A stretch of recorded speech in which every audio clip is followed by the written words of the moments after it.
Welcome back to Meticulous Mechanic. Now that I have the rear wheel removed and the bolt broke free like in the previous video, I should be able to get the rear shock installed. Now I have no weight on this swing arm. Since the shock is connected to the dog bone here and the dog bone is connected to the frame here, I'm going to go ahead and remove that lower bolt in here, which will disconnect the swing arm from everything. From the last video, when I took the wheel off, this brake was kind of just hanging down off here. I just figured out if I just put it on the axle like this, that'll keep it steady, and I have the chain sitting there just to keep it off the ground and off the frame over here. The lower connecting arm was 14 on the one side and a 14 on an extension. Since it's loose, I can just spin this out now. It was just spitting on the other side, so I had to put a wrench over there. Now the nut should come out. There it is. I have this punch that's slightly smaller than the diameter of the bolt. And I'm just going to push the bolt out with this. I pulled the bolt through, it looks like that, with just one nut. I didn't really gain a whole lot by removing that. It does make this move freely, but I really want it to go down and it actually hits the exhaust. So if I did this again, I might remove the exhaust. As long as the shock pivots up enough that it'll can clear here, that'll be the crux. It was about there before I took the lower bolt out. Now it's about like this. I'm going to put my 17 on the other side and a 14 on this side. I'm holding the 14 up with my right hand and I'm turning the other side with the 17. I have these little ratcheting wrenches, which are nice. You can actually do them both at once. If you let the right wrench fall down to the side of the shock, you can actually get it to move farther like this. On the one side is a nut washer.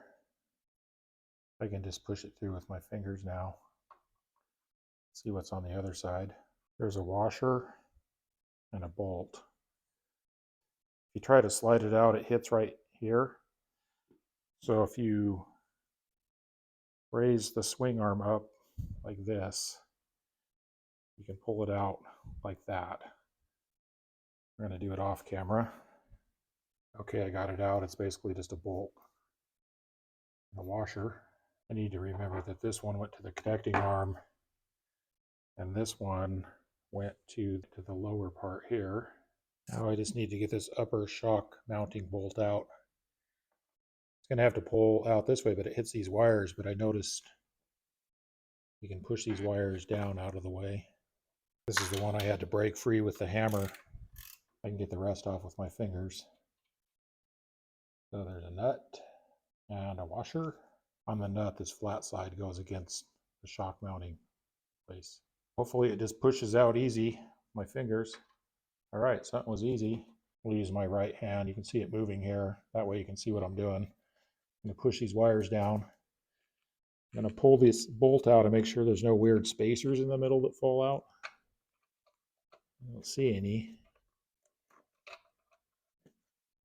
There's that. I should be able to just pull it back now. There we go. Now I can feed it out. All right.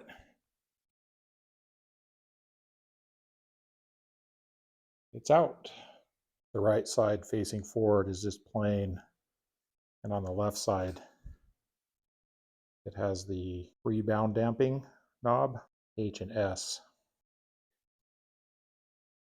And then down on the clevis, doesn't look like anything special. The spring was too soft and I already had this preload adjuster turned all the way up to maximum. You basically just took a wrench on this, and if you turn it this way, it has less preload. I'm just going to clean this up in here and inspect it before I put the new one in. Down in here you can see how this dog bone works. Mainly just pivots up on this top area here, like that. That's where the dog bone connects to the frame.